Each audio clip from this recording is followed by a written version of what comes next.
What do you think the biggest issue is facing Ohio right now that got you into the race? The top issue is I want Ohio to lead the way in the second industrial revolution that we're in. In the first industrial revolution, we were the leading state in the country. And I want Ohio to be the leading state in the country again when it comes to economic excellence in America. Some easy shifts we're able to make. Bring down the regulatory burden, cut the red tape, bring down the tax burden, including the income tax, eventually down to zero, and bring down property taxes in this state. Basic changes that attract more people into this state, moving into the state rather than out. But I also think there's no economic excellence, Tom, without educational excellence. And that is the second core issue I'm focused on, is taking not only our school choice programs to the next level, but equipping our public schools to actually compete with the best of the alternatives. And we laid out a wide range of policy proposals that I think are going to better serve our kids in this state to live the American dream and to stay in this state as adults, which is something that's going to happen once I take over as governor. You know, you talk about eliminating the income tax and the property tax, then how do services get paid for? I mean, I'm talking about critical services, police, fire, and on up to less critical. Well, look, we're talking about putting a cap on property taxes, which have gotten too high. We've talked about putting the income tax on a path down to zero. The fact of the matter is there are 8 or 9 other states around the country that already have a zero income tax. So part of the issue is with Ohio, we need to drive economic growth that competes with and eventually outcompetes those states that has people moving in.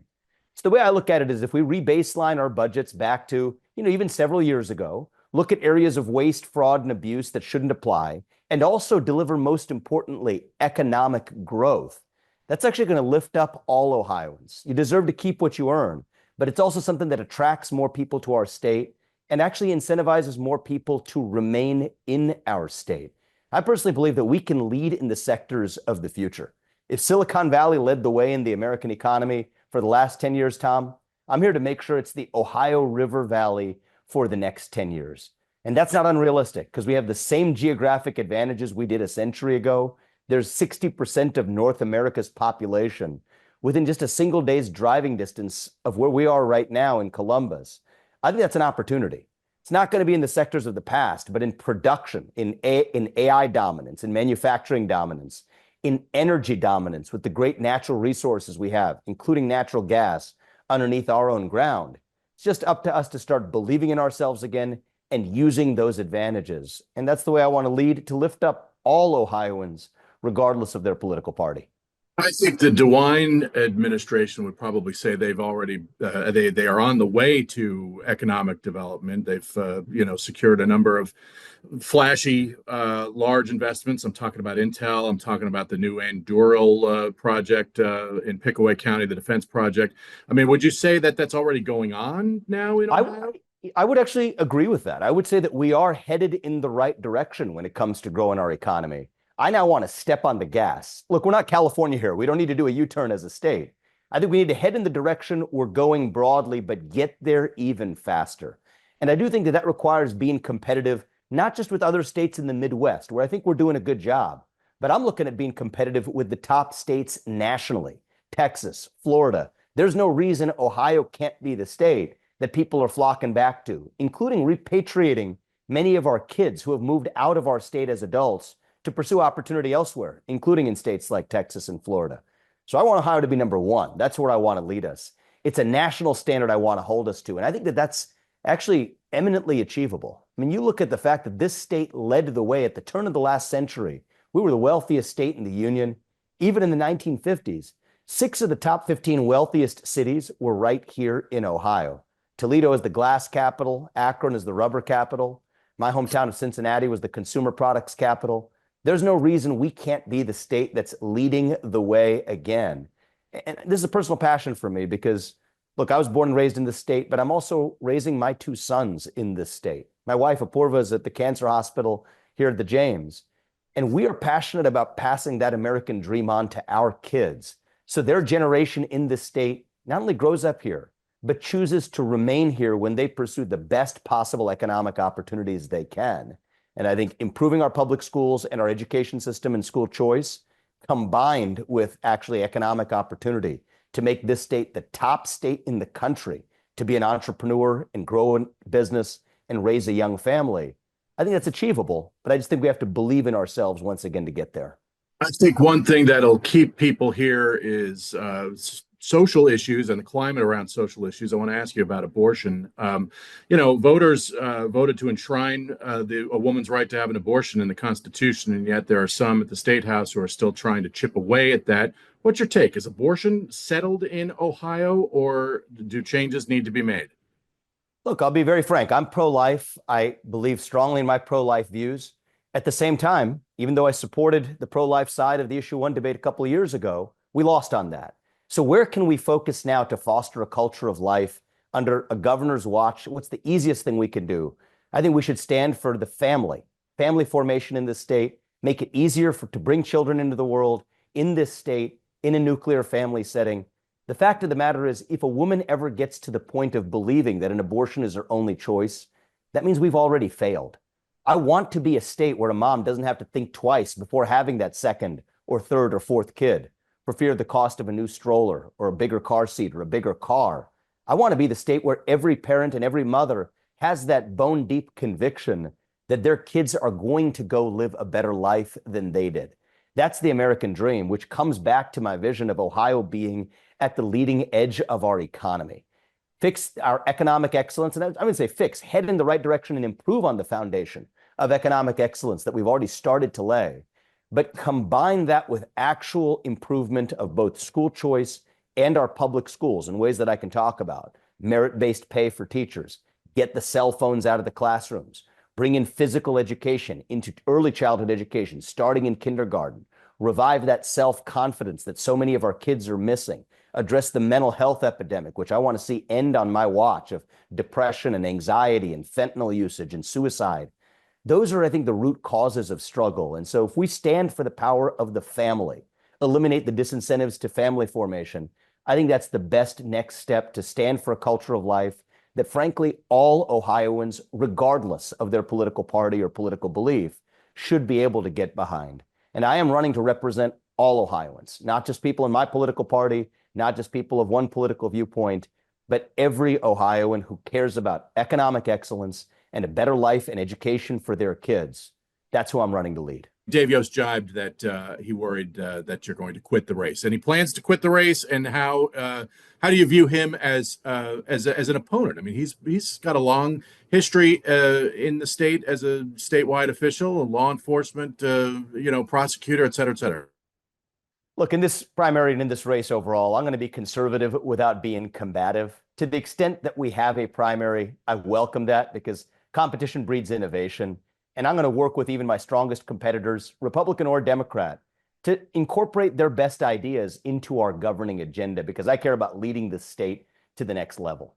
I'm in it to win it. And I don't mean just winning the race. I mean winning for Ohio over 2 terms, the first term and then the second term, leading our state not just to be one of the better states in the Midwest, but to be the best state in the country to raise a young family, to grow a new business, for your kids to get a world-class education, and actually to teach our next generation not to be victims, but to be victors in a competitive global economy, to lead in the sectors of the future.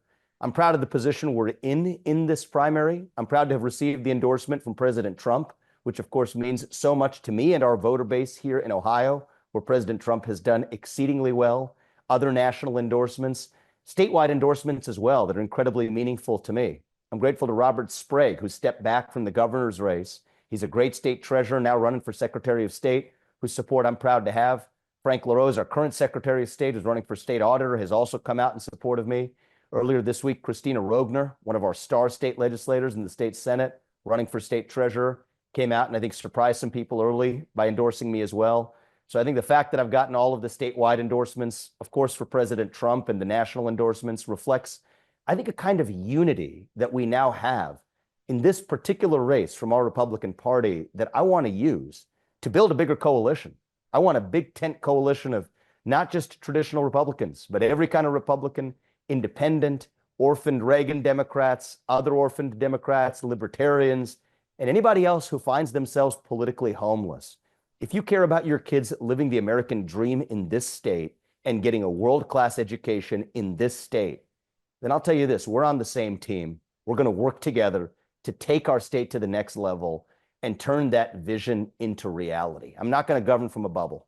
I want to listen to every Ohioan, regardless of their political party, while staying true to our principles. That's how I'm going to lead.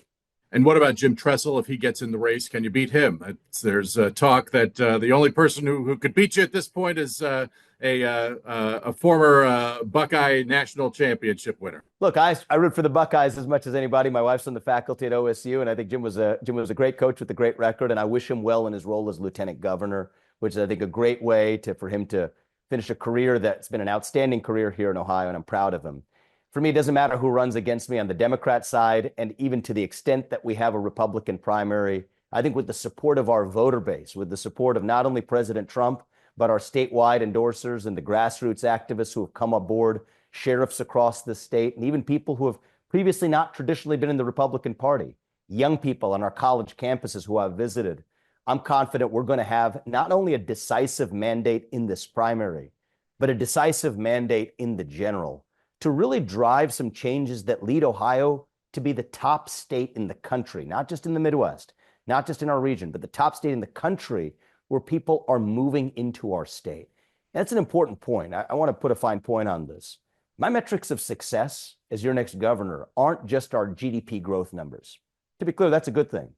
But my real metrics of success are the number of people who move into our state rather than out, the number of children born into families in this state, the more the better, and the number of those children who go on to remain in this state as adults to pursue their American dream here.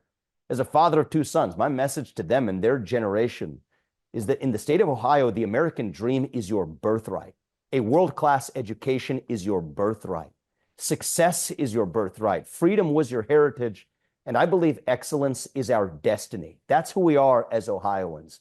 And by lighting that fire under the feet of our public schools, by taking school choice to the next level, by standing for merit-based pay for public school teachers, the best of whom deserve to be paid more than they are now, by bringing down the property tax burden and the tax burden overall in this state, by ending every area of red tape and government over-regulations so we can actually spawn new business formation and energy dominance and production in this state. We will lead Ohio to be the leading state in our union that shows the rest of the country what's possible. And I think from the inner city of Cincinnati to the inner city of Cleveland to the foothills of Appalachia, all of which I've visited and will visit in this campaign, we're going to lift up all Ohioans, I believe, in a way that we haven't seen in a long time, building on a great foundation that DeWine and his administration have laid in certain respects, but moving to the next level of national leadership as a state with some friendly competition, even with Texas and Florida. I think Ohio is going to be the state that people flock to. Let me ask what about the Department of Government Efficiency. Why did you leave it? Is there friction with Elon Musk? And more importantly, is Elon Musk's strategy of slash everything and damn to where the chips fall, is that the right strategy? Look, I think a lot of those narratives were pushed by some of my opponents in the state unsuccessfully when both President Trump and Elon and other national leaders came out within moments of my announcement to publicly endorse me. And I'm proud to have their endorsement as well as those in this state. I'm bringing my vision to this state, which is to bring the American dream to Ohio. And anything that stands in the way of economic excellence and educational excellence for our kids, we're going to run through those obstacles, whether that's red tape, whether that's government overregulation in certain areas. I'll give you an example. Why does it take 18 to 36 months to get permitted for a new natural gas pipeline project when that should be and can be 6 months? I've talked to business leaders who have talked about even building manufacturing plants being more difficult, that they're looking elsewhere other than Ohio because of that red tape. Why does it take 6 years to construct a new power plant in this state when we have great new natural gas resources right underneath our ground and other forms of energy as well that are more difficult than they need to be to pursue, from coal to nuclear energy, all of the above? That's going to lift up all Ohioans. We are seeing AI data centers being built in this state at a fast pace, and that's a good thing. But we have to have the energy resources and the electric grid to actually power that, as well as servicing all Ohioans. And so I've traveled to the state and I've had a lot of conversations, and I'll tell you, I've met a lot of people who say, especially business owners and entrepreneurs, who say there's a bit too much red tape in certain areas. I haven't met a single person who said that there's too little red tape and we need a little bit more. So I think Ohioans are united around the issue of making sure that every excess regulation and piece of bureaucracy and red tape gets out of the way. in service of the American dream in our state. So I'm less focused on what we're getting rid of, though we're going to run through any obstacle that stands in the way, but more focused on what we are actually reviving, which is economic opportunity, which is putting more money in your pockets and in your kids' bank accounts and investment accounts through economic growth. And most importantly, to make sure this is the state where, starting young, they're able to get a world-class education in math, reading, writing, critical thinking, civic education, saying the Pledge of Allegiance every morning with a moment of silence, requiring and training every high school senior to be able to pass good civics standards so they know more about their country that they can be proud of. I think that's something that all Ohioans are united behind. And if there's red tape or bureaucracy that stands in the way, yeah, we're going to clear it to make that happen. More to the point about what the Department of Government Efficiency is doing. I mean, how do you feel like that's going so far? And there's going to be job loss and that sort of thing. I mean, is that a wise move? You know, it's a wise move, and I'm talking about this from an Ohio perspective, but it also applies nationally, is transparency into how our taxpayer dollars are being spent. And I'm glad you brought that up because it also relates to something I want to do here in Ohio with respect to transparency. I think every one of our taxpayer dollars, first of all, at the federal level, I hope we get this too. And I'm grateful for more transparency on seeing how taxpayer dollars are spent in Washington, D.C. But I'm focused on leading Ohio. And in Ohio's context, here's what I will do as the next governor. I'm going to require that every taxpayer dollar in this state, at the state level, county level, municipality level, at every level, is publicly visible on a ledger, on the blockchain, for the public to be able to see. It's your money, after all, not the government's. And I do think that that is one of the ways we can improve accountability in this state. Our taxpayers deserve it, Democrats and Republicans alike, to at least know how their money, including at the local level, is spent. So what I'm focused on is some basic common sense improvements. In some ways, this is a movement of common sense, a movement of the American dream, a movement of economic opportunity and educational opportunity. And I'm confident that's going to unite Ohioans of every stripe and actually do better for them as well.